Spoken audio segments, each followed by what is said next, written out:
Hey, what's up, you guys? It's Bloody Jacob here to bring you my weekly review of Penny Dreadful. This week's episode was episode 3 of season 2, entitled The Nightcomers. And, damn, man, this show is just on a complete and total roll since season 1, basically. Uh, I'll say right now it's probably the best show on TV as far as the quality goes, as far as the writing, the acting, just every single thing about this show, like, exudes quality. And I know I say this every week I review the show, but in general, this show is just so damn impressive. I can't even explain to you how much I think is put into it, and I think the results to it are something we've never really seen on TV before. And this is definitely such a unique show, and I'm really glad it's still going on. I'm really excited to see where the story goes long term, things of that nature. And, I'm a teeny tiny bit concerned about the ratings for this season, because I know we're only 3 episodes in, so of course we have plenty of time for the ratings to go back up a little bit. But in general, season 1 sort of had like a point, like 75, point like 8 some, point 80 some as far as ratings go. But this season it's down to like the point 50s, the 0.50s and stuff like that for the first 2 episodes. So I'm a little bit concerned, but I'm not really gonna go completely crazy about it yet. I think the show will be fine, and I definitely think it's Showtime's most popular series at this point. So I think it'll probably still get renewed for season 3 when the time comes. And this episode, The Nightcomers, was really could very well be the best of the season so far. I mean, I know I mentioned we've only had 3 episodes so far, so of course I'll talk more about that once the season actually comes to an end. But I really enjoyed the premiere. That was a great episode in my opinion. And the second episode, Verbis Diablo, I didn't enjoy it quite as much, but it was still very, very good. And, a good follow-up to the premiere. And this week's episode, I'd say was probably just as good, if not better, than the premiere to me. And if you guys remember back in season 1, first off, this episode is a complete Vanessa Ives flashback to something in her background. And if you guys remember back in season 1, episode 5, the episode called Closer Than Sisters, that was also a complete Vanessa Ives flashback episode. So I was actually really excited that they did it again for this season, because Closer Than Sisters last season was probably a personal favorite episode of mine throughout the whole season. It's definitely one of the best ones, just to see, even though I wasn't reviewing every episode last season, that was still one I did a video on just because of how brilliant and impactful I thought the whole thing was. And this episode is very, very similar. And so going into it, I was very excited to see another Vanessa Ives solo background type of episode. And this one just completely delivered in similar yet very different ways. And we get some nice tiebacks to see how things sort of came about, and also to get a complete more in-depth type of understanding to what we are seeing now on the show. And of course, as the title of the episode says, The Nightcomers, we get more history on them with this episode. And up to this point, I like the witches. I like Evelyn Poole and her coven, coven, or however you pronounce it, as villains. They're pretty good. They're intense in the premiere, even though some people are kind of complaining that they're too much like the vampires when they attack, which is a little true, but still I thought they're really, really intense. And with the whole baby intestines thing last week, they're definitely creep witch factor up a notch or two.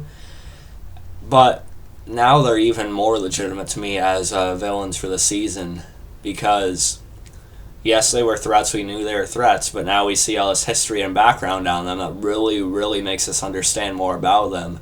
And now, to me, they feel even more dangerous to our characters because of what we've seen them do and how they acted, in this flashback episode. So now they're just that much better to me as antagonists for the season. In particular, Evelyn Poole, or Madame Kali. So it makes us even more worried for Sir Malcolm.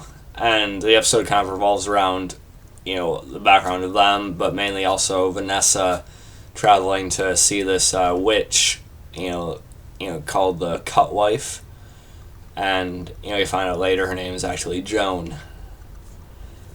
And again, I praise the dialogue on the show every week. I know I sound repetitive as hell, man, but the dialogue on the show, it has to be some of the best I've ever seen on TV. There's nothing really like it. It's deep, and it's almost still has like a poetic feel to it too.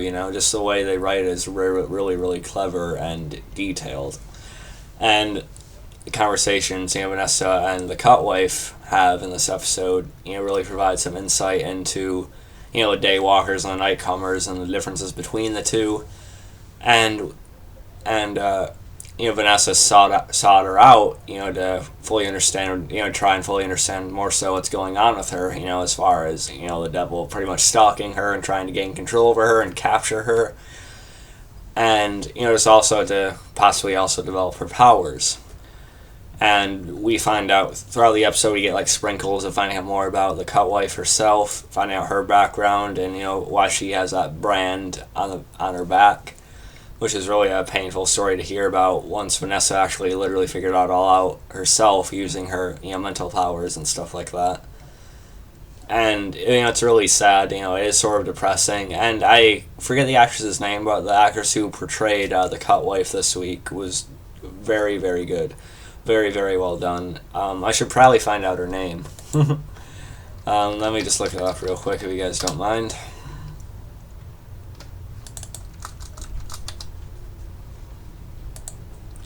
Give me a second.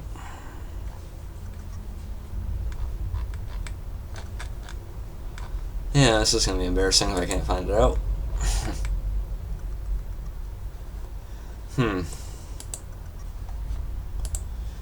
Please spare me a few more seconds.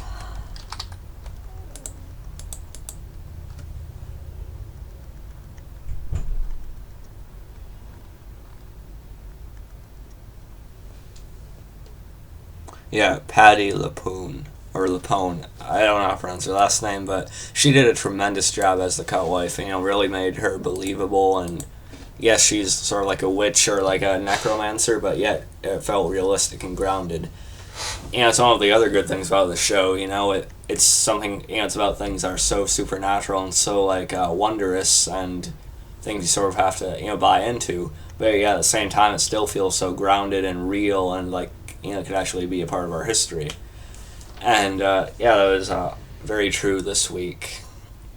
And we see, if you guys remember, in the very first episode of season 1, the very first episode we had of this amazing series was the episode called Night Work. We seen Vanessa, with those cards she had, with like death, the lovers, and also the devil, which she showed to Ethan the first time they had met. And so we seen that she had actually gotten those cards from the Cut Wife. So that was a good little nod back to that. And then we also see the Cut Wife. She's slowly dying as she's using more and more of her power. With that barrier outside, and she also has to fight off Evelyn Poole and her witches when they show up later on. And we also get this special book that she gives Vanessa. It's a great risk to completely destroying or ruining whatever person recites what's in it. But what's the risk? We'll see. What's the risk compared to what it could be worth as far as potentially helping them. We'll see where that goes. And also the Cut Wife just basically helped her to completely understand, sort of like channel her power in ways we haven't really seen. Because if you guys remember in the first episode of season 2, when the witches first initially attacked Vanessa and Ethan, we seen that Latin or that other language come out of Vanessa to sort of like ward them off, and we kind of seen where that came from. And this episode also, I believe, took place between, of course, she also wanted to, she told the Cut Wife that she was trying to find Mina, so we know that it took place between Mina's disappearance and her arriving at Sir Malcolm's estate. Where we see them out in the first episode, and in the flashbacks we've seen when they're discussing, how they'll work together. So it takes place really before the series started, and so it was good to see more background and history with everything like that too. And we also see Evelyn Poole sort of like wandering around the area and we find out that her and the Cutwife are actually sisters. And as the Cutwife explains, periodically that she was also a part of like their coven of witches, and she only left when they started becoming more and more greedy and more like power hungry and things of that nature, and especially when they started worshiping Lucifer and started becoming more of those types of witches. And she left them after that, and ever since then Evelyn's been trying to put an end to her, and they both kind of acknowledge that Vanessa is the one that Lucifer supposedly wants for whatever reasons, to be his bride pretty much. And the Cutwife doesn't inform Vanessa of that, but as we see later, she's completely and fully aware.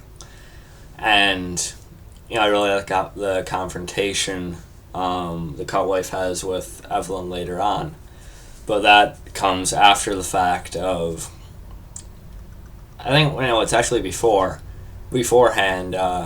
She confronts Evelyn. Her two other witches confront the Cutwife. They can't get past that barrier that she put up, but they do have a conversation, and Evelyn almost has enough power that she can almost lure the Cutwife outside the barrier, to probably most likely kill her. And it's a losing battle. She's slowly dying, she's slowly aging. Unlike Evelyn, her sister, who made a deal and sold her soul, to retain her looks. Yeah, but there's she still looks like a middle-aged one, but she doesn't look like an old woman like the Cutwife does at this point.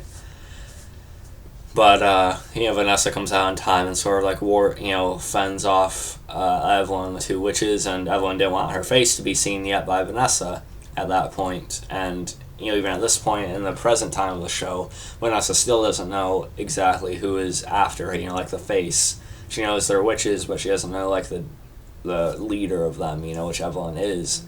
Sort of like one of Lucifer's like generals, as far as what he wants to do with the world and Vanessa. So that was all really good. And and also we see, like I was going to mention earlier, we see like Evelyn sort of like going around, and she meets up with this man named Jeffrey, who has a lot of power in the land they're in, and she basically manipulates him and uses her magic to sort of get him to think, oh yeah, we need to get this this witch out of our land. Even at first he thinks, oh yeah, it's just such a small piece of land, why bother with it? But Evelyn, manipulates him and uses her power to sort of make him rethink, oh yeah, we need to get her out of there. She's a curse, she needs to be killed.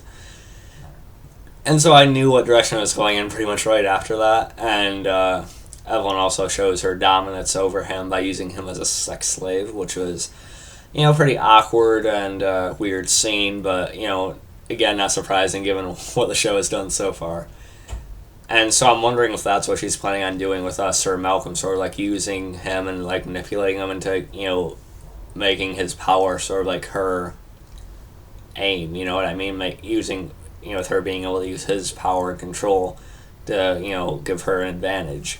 So I'm guessing that's how she's going to end up trying to use Sir Malcolm in the same way. Hopefully it doesn't go as far.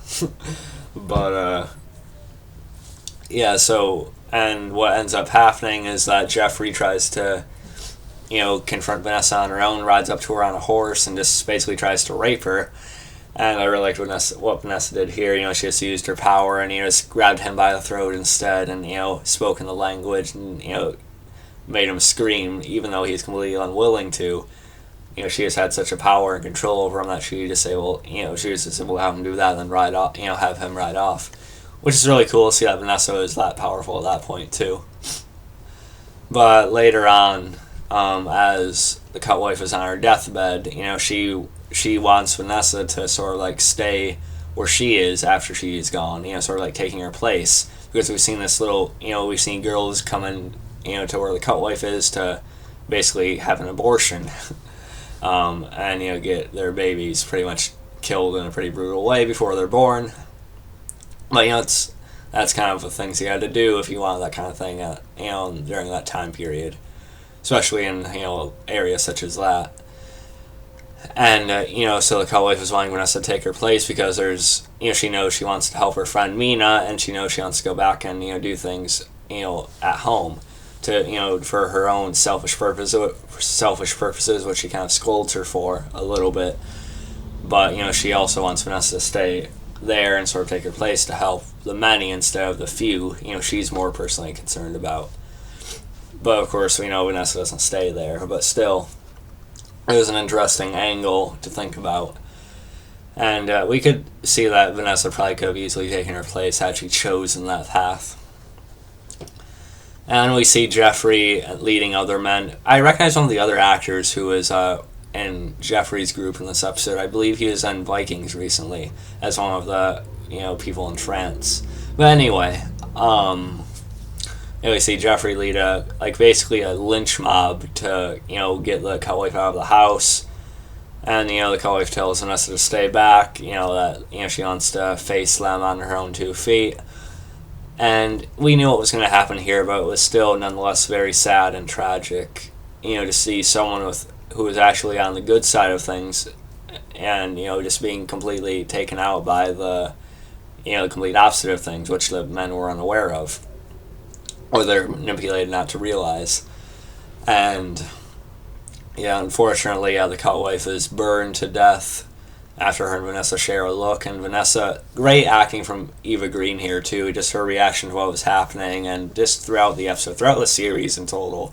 But she was also great in this particular scene or two as well. It's really sad, and it's really depressing to see her life end like that, even though it looked like she accepted it at that point. And we see that Vanessa is also unfortunately branded after that, but luckily that's all they do to her. And we also seen that Evelyn was killing cows to make Jeffrey think they need more land, thus they need to get the witch out of there. But that was backtracking a little bit. But that's really the episode in total. And we see that Vanessa was reciting it to Ethan at the beginning of the episode. So, it's interesting to note that Ethan pretty much knows all of that background too at this point now. So that's good. And, continuing their growing relationship together. And, that's really all I have to say about the story in this episode. Just great. I really love the background to it. Really well acted on both the guest stars' part and Eva Green, of course. And those two basically carried the episode. But Helen McCrory, the actress playing Evelyn, does a really, really solid job as usual, too. And, I just really love this episode. Pretty much just as good as the flashback Vanessa episode we got last season. Just gives us more insight, more background, more history. Makes us care more about what the witches are doing. Makes us believe more in it, and feel more danger from them because we know why now. We kind of know more about it, and it just gives us more to chew on, you know what I mean? And so, so solid villains for the season are just made into great villains. And I'm really excited to see where they take it for the rest of the season here. And also where the show goes long term with this whole battle with Lucifer. I'm excited to see where the show ends up by the end of the whole thing. But great episode. I really enjoyed it. Definitely my favorite show going on TV right now besides The Vampire Diaries. But those are just it's a completely different show. It's hard to compare them. But I am definitely enjoying Penny Dreadful much more than Game of Thrones at this point. I still haven't watched Game of Thrones yet. I'll probably end up watching it at some point in the next couple days and getting a review out to you at some point this week. But Penny Dreadful is definitely a top priority over Game of Thrones now, as I told you last week. I just enjoy the show a lot more. I just think Penny Dreadful is a much better show, at least to me. So Penny Dreadful, amazing. Game of Thrones, still solid, but not quite as interesting to me. But hope you guys enjoyed this review. Catch you guys next time for my Game of Thrones review and whatever else I put up. I might do a Being Human Season 3 general review at some point in the next week or two. I'll also be on the lookout for my Game of Thrones video at some point in the next week or so as well. So catch you guys next time, and peace.